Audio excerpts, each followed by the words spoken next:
in our headlines on this Wednesday, June 24th, here in South Korea. The U.S. reaffirms future UN nuclear inspections in Iran and rejects prospects of service fees over the Strait of Hormuz. But Iran rules out UN nuclear inspections and reiterates the future of transit tolls over the critical waterway. Meanwhile, in the Strait of Hormuz, 4 additional South Korean ships passed through the waterway after 2 vessels did so earlier this week. And here on the local front, the number of newborns rise tangibly on year in April amid a rise in the number of newlyweds. The Trump administration and Tehran continue to convey conflicting narratives about potential UN nuclear inspections in Iran, as well as prospects of service fees in the Strait of Hormuz. Our An Sung-jin has the latest. U.S. President Donald Trump has reaffirmed that inspectors from the International Atomic Energy Agency would be allowed to inspect Iran's nuclear facilities at what he called an appropriate time. Speaking to reporters after landing in Pennsylvania on Tuesday local time, Trump said Iran was wrong to claim there were no plans for IAEA inspections, dismissing Tehran's denial that it had agreed to inspections. They know they're wrong. They told us inside, and we have it down, 100% inspections. And if they were right, I'd cancel the meetings right now. The issue of IAEA inspections could threaten ongoing working-level negotiations between Washington and Tehran. Trump's claims came after U.S. Vice President J.D. Vance said earlier this week that Iran had agreed to invite IAEA inspectors back and that inspection activities could begin later this week. However, Iran maintains that it has not accepted any new nuclear obligations. The Iranian Foreign Ministry spokesperson denied reports that Tehran had agreed to inspections of nuclear sites previously targeted by U.S. airstrikes, saying any decision on resuming inspections would depend on the outcome of future ceasefire negotiations. On the same day, U.S. Secretary of State Marco Rubio said that Iran would not be able to charge tolls in the Strait of Hormuz as part of any final agreement with the U.S. No country is allowed to charge tolls or fees on an international waterway. That's existing international law. Rubio is in the United Arab Emirates to meet with officials from the Gulf Cooperation Council and visit countries in the region, including Kuwait and Bahrain. This comes as Iran and Oman released a joint statement which stated that the two countries were reviewing charges for navigation and shipping services in the Strait of Hormuz after the end of the 60-day ceasefire MOU period. These fees could increase costs for Gulf states along the Persian Gulf that depend on the waterway for oil exports. Meanwhile, international oil prices fell on Tuesday to their lowest since February, amid signs that crude shipments through the Strait of Hormuz were recovering. Though damage to port infrastructure could delay a full recovery, markets are closely watching how quickly oil flows can return to normal. An Sung-jin, Arirang News. In related news, 4 additional South Korean ships have passed through the Strait of Hormuz following 2 earlier vessels at the start of this week. Our EG uncovers this latest passage. Korean vessels stranded in the Strait of Hormuz have started leaving the area following the signing of an interim peace deal between the U.S. and Iran. According to the Ministry of Oceans and Fisheries on Wednesday, 4 Korean-operated vessels passed through the Strait of Hormuz, carrying a total of 26 Korean crew members, with one of the ships bound for Korea. 2 of those ships have been identified as an HMM-operated container ship and an oil tanker. 2 Korean vessels exited the Strait of Hormuz earlier this week, leaving 18 still in the region.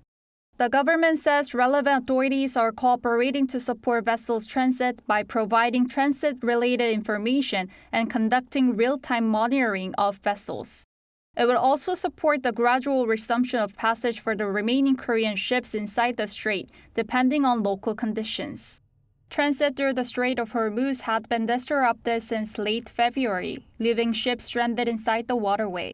Under the ceasefire agreement reached with Washington, Tehran has agreed to allow vessels to transit the Strait of Hormuz without fees for 60 days. At the time of the ceasefire, around 500 vessels were reported to be in the strait, including 24 Korean ships. The number of remaining Korean crew members, including those aboard foreign-flagged vessels, now stand at 108. Lee Ju-yeon, Arirang News. In other news now, President Lee Jae-myung has pledged to shift away from the current mandatory military conscription to a voluntary draft system. The pledge was made on this Wednesday during his visit to a Marine Corps unit in Yeongpyeong-do Island, located near the inter-Korean maritime border in the West Sea. There, he also promised special compensation for those who made special sacrifices while defending the nation. Moreover, he spoke of bolstering investment in the military, noting that the nation will expand its defense spending by up to 3.5% of its GDP. His visit comes one day ahead of the 76th anniversary of the start of the Korean War, that is June 25th. Prime Minister Kim Min-seok sat down with Chinese Premier Li Qiang in Dalian earlier on Tuesday on the sidelines of the Summer Davos Forum that runs until Thursday. They spoke of deepening strategic partnership across politics, economy and culture, while promoting high-level exchanges, including on the margins of the APEC leaders meeting in Shenzhen this November. Kim also shared hopes for Beijing to help start dialogue on the Korean Peninsula between Seoul and Pyongyang, as well as Washington and Pyongyang. To this end, the two officials agreed on the importance of collaboration for regional peace and stability.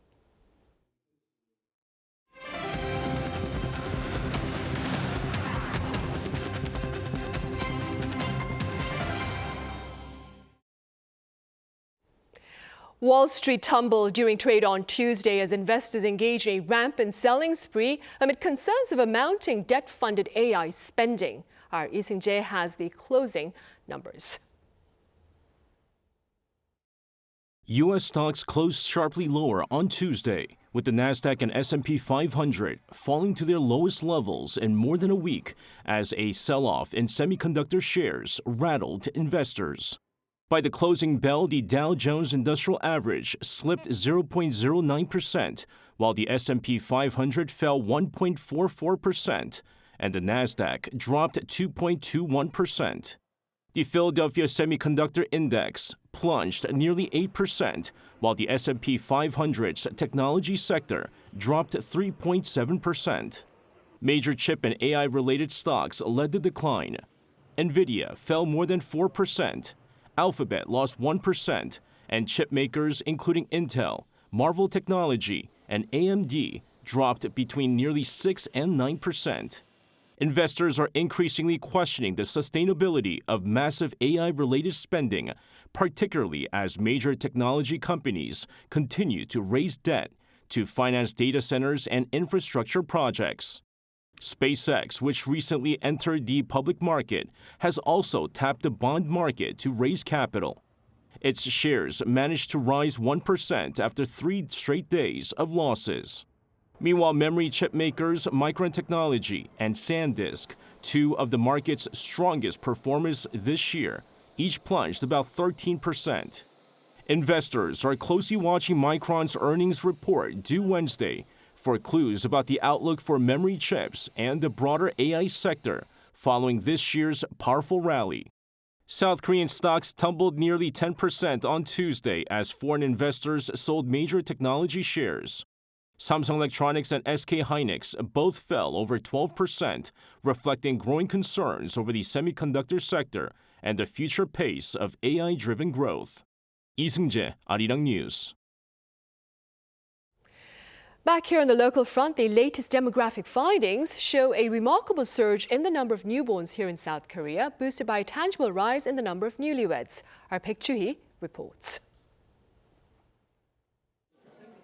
A significant rebound is taking place in Korea's newborn nurseries. A total of 99,534 babies were born between January and April this year. Driven by an 18% spike in April alone, this marks the highest number of births for the 4-month period in 7 years, according to data released by the Ministry of Data and Statistics on Wednesday. 24,521 babies were born during the month of April alone, representing an increase of 3,734 newborns compared to the same month last year. The total fertility rate, which is the average number of children a woman is expected to bear in a lifetime, rose by 0.13 to reach 0.93 in April.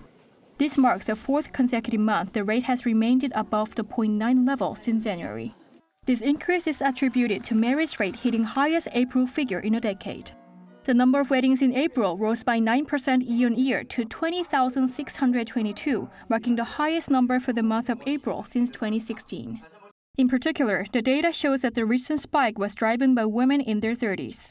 The birth rate per 1,000 women aged 30 to 34 increased by 12.7 to 86.8, while the rate for women aged 35 to 39 grew by 12.3 to reach 63.4. The biggest reason behind the rise is last year's marriage boom. Marriage rates by age group were higher than in 2019, meaning they have fully recovered to pre-pandemic levels. A very large number of young people are choosing to get married. The same expert warns that more needs to be done if this trend continues. Given this steady increase, I expect the fertility rate to keep rising for at least 2 years. Still, health authorities must prepare thoroughly to prevent medical emergencies where pregnant women are turned away due to a shortage of beds. The jump in cumulative birth bring a welcome relief to Korea's population outlook. To sustain this newborn spike, Korea must now figure out how to create a safe medical and social environment for parents and their babies. 백주희, Arirang News. Meanwhile, on the political front, ruling Democratic Party chairman Chung Cheong-rae has stepped down in a move that is widely being interpreted as a bid for another term as party leader. Following a council meeting on this Wednesday, Chung announced his resignation after claiming to have spent sleepless nights over the decision. This comes ahead of the party's national convention set for August 17th. The leadership contest looks to be a three-way race among Chung, Prime Minister Kim Min-seok and former party leader Song Myung-gil. For now, floor leader Han Byung-do will take on the role of acting party leader. On the football field, amid the 2026 FIFA World Cup, Team Korea has ended its final training session ahead of a decisive group stage match against South Africa. Our Cho Young-eun reports. South Korea will take on South Africa in its final Group A match on Thursday morning, Korea time. The Taeguk Warriors sit second in the group on 3 points, having recorded 1 win and 1 defeat, and need only a draw to advance to the knockout stage. However, a loss to South Africa, coupled with a Czechia victory over Mexico in the group's other match, could see Korea eliminated from the tournament. These are always difficult matches, and South Africa is a very challenging opponent.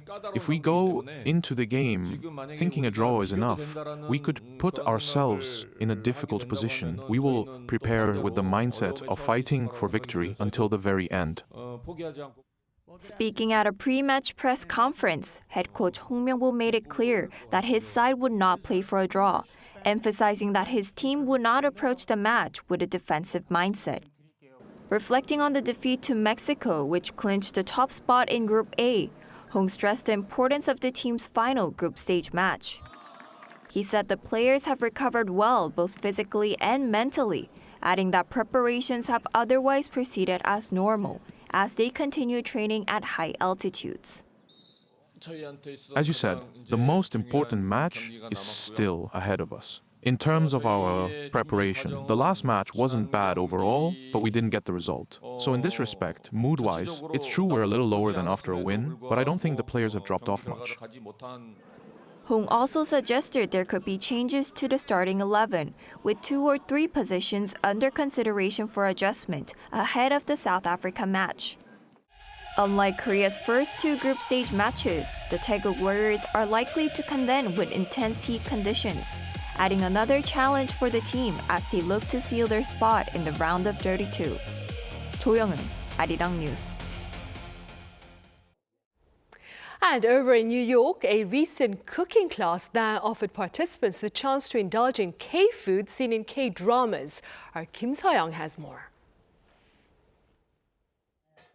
Fresh vegetables are mixed with Korean sesame oil. They are placed over a bowl of white rice, turning into bibimbap, one of Korea's most popular dishes. This is where people learn to cook Korean food they first discovered through K-dramas. So getting to actually experience what the food I'm watching tastes like is so amazing. As K-food continues to gain popularity in the United States, Korea's food exports have reached a record high. Last year, Korea exported more than $1.8 billion worth of food products to the United States. The United States has been the biggest importer of Korean food for 2 years in a row. Demand is rising quickly for Korean ramen, seaweed, sauces, and even ice cream, with more products making their way onto shelves and major supermarket chains. In line with this trend, the Korean Cultural Center New York has been working with Korea's food industry to offer K-cuisine cooking classes. Interest was so high that competition was fierce, with only 1 in 16 applicants able to secure a spot. We want to continue offering classes where people from around the world, as well as Korean Americans, can experience Korean food. I usually come to the Korean Cultural Center on a regular basis, and the food events always fill up quickly. But thankfully, I was here for the K-cuisine event today, and I'm here to make the K-food cooking class, and it was so good. The food is delicious. I wish I could eat it again. K-content may have opened the door, but K-food is what's bringing people to the table. Now, audiences no longer just want to watch Korean culture on screen. They want to taste it, experience it, and make it themselves. Kim Seoyoung, Arirang News.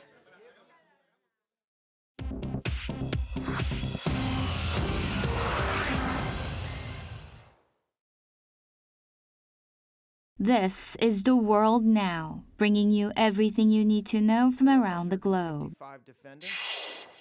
In France, 40 people have drowned over the past few days while trying to cool off from the punishing heat wave affecting much of Europe.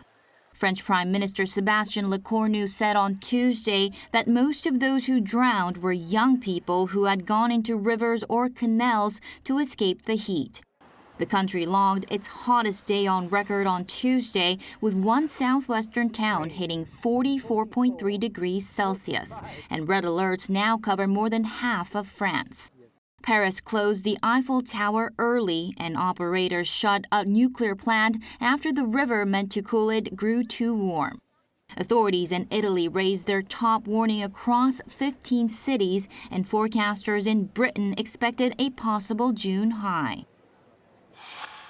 The United States has supplied doses of an experimental antibody drug for clinical trials against the worsening Ebola outbreak in the Democratic Republic of Congo. This comes as a reversal from its earlier stance of reserving the treatment for Americans only. The drug, made by San Diego-based MAP Biopharmaceutical, will be tested both on its own and alongside a Gilead antiviral widely used during the pandemic. There are no approved vaccines or treatments for the Bundibugyo strain, which has infected more than 1,000 people and killed over 250. Trials are due to begin within weeks through running them in a conflict zone, with frequent attacks on health workers will be difficult. In Nigeria, gunmen killed at least 20 people in a farming community in central Nigeria's Plateau State in the latest burst of violence to hit a region scarred by years of communal bloodshed.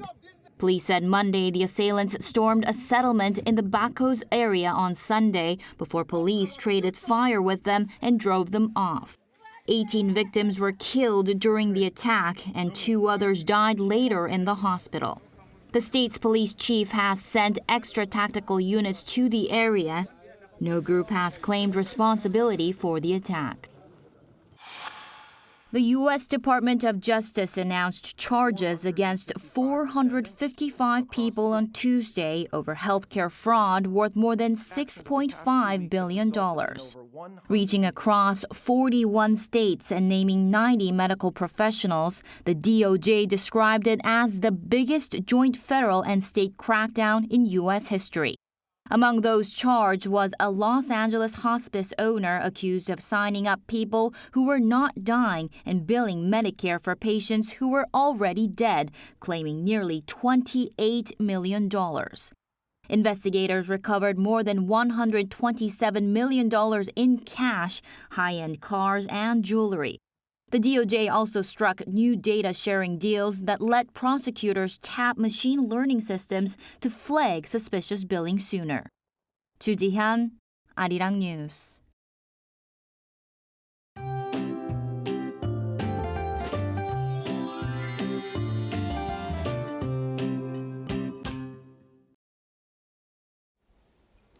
Today, western regions saw early summer heat, and similar conditions are expected tomorrow. Seoul and Jeonju will top out at 28 degrees, while the east will see cooler conditions with Gangneung topping out at 22 degrees. Tomorrow, Korea will play its third World Cup group stage match. UV levels will be very high across inland regions tomorrow, so if you're heading out to fan park events across the country to watch, don't forget to wear sunscreen. Meanwhile, you'll need to keep an umbrella handy since scattered showers are expected in many areas from the afternoon into the evening, and some could be quite heavy. Rainfall will range from 5 to 60 millimeters, and some places may even see strong gusts, lightning, and even hail. As for temperatures, Seoul will start the day at around 19 degrees Celsius, Chuncheon at 15 degrees, Jeju at 20 degrees. Then by the afternoon, Seoul will get up to 28 degrees, while Busan and Jeju will both top out at 25 degrees. Looking ahead, near seasonal heat will persist for the time being, with inland areas continuing to see highs hovering around 30 degrees Celsius. Now here's a look at the weather around the world.